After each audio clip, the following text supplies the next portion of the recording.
आज 1 जनवरी 2026 की अपराह्न की बेला है, समय है। इस साल का पहला दिन है, पहला सवेरा देखा हम लोगों ने।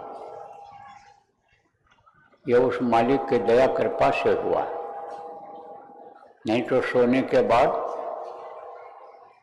किसी की गारंटी रहती है कि वो कल का सवेरा देखेगा। भले इंसान कल के चक्कर में दिन रात चलता रहता हो, लेकिन गारंटी नहीं है। और विशेष रूप से इस समय पर कलयुग में, क्योंकि कलयुग अपना जोर दिखा रहा है। इसीलिए तो कलयुग को हटाने की बात चल रही है।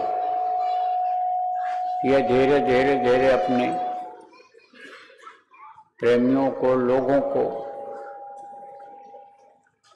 असर डाल करके भ्रमित कर देगा, लोगों का सुख चैन शांति छीन देगा। आप तो देखो प्रेमियों,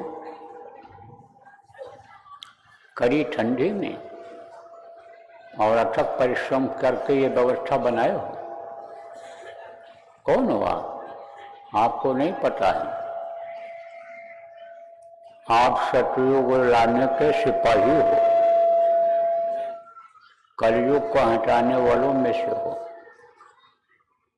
कलयुग हटेगा, जड़ तो जमा रहा है वो, लेकिन इसका जड़ चलेगा नहीं, जमेगा नहीं। क्यों?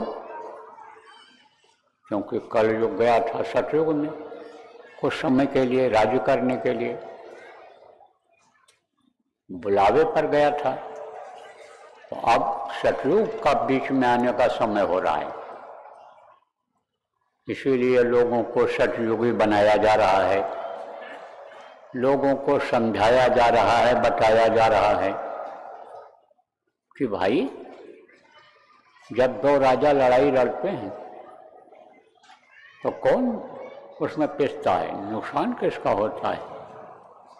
फौज का, जनता का, धन किसका जाता है, जनता का नष्ट होता है। और जिन देशों में गोला बरस रहा है, बंदूकें चल रही हैं,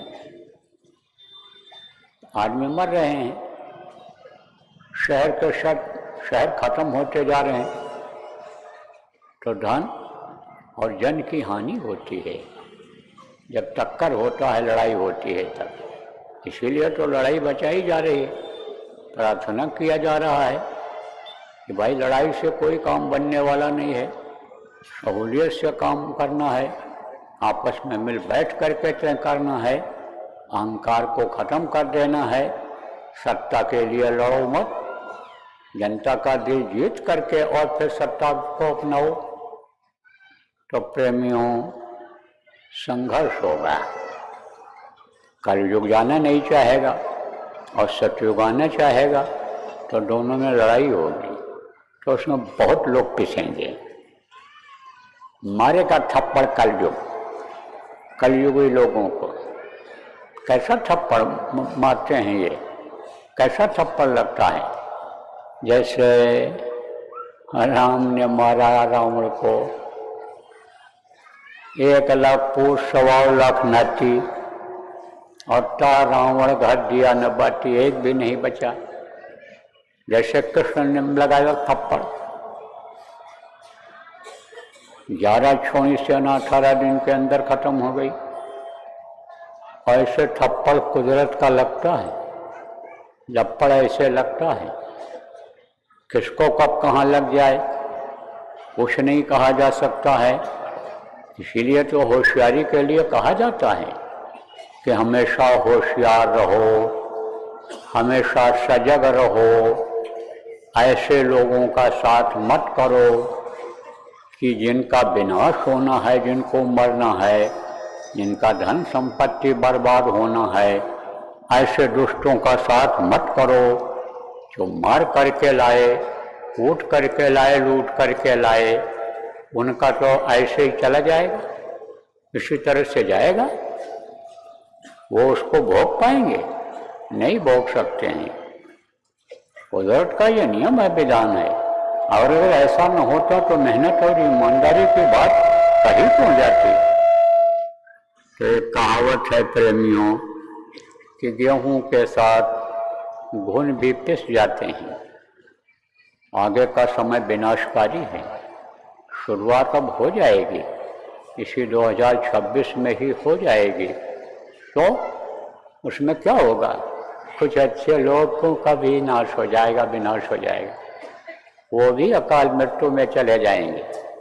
ये जरूर है कि सत्संगियों की संभाल गुरु भले कर लें, लेकिन जो धार्मिक लोग हैं, अच्छे लोग हैं, जिनको प्रेमियों आप बदल सकते हो, थोड़ा बहुत अगर समझा दोगे, सही रास्ता पकड़ लेंगे तो वो भी बच जाएंगे।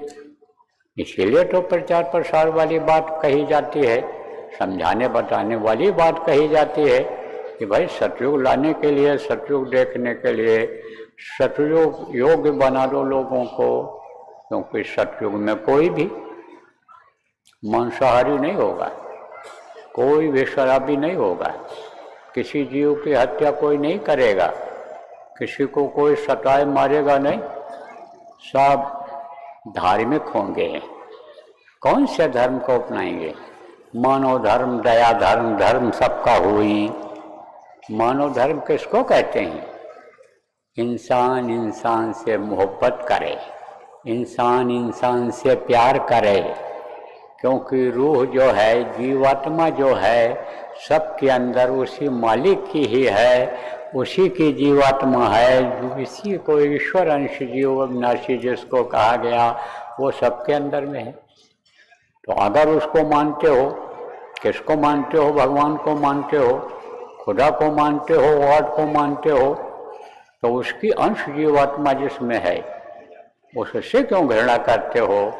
उससे प्रेम करो। न भी प्रेम करो तो उसको नुकसान मत पहुंचाओ।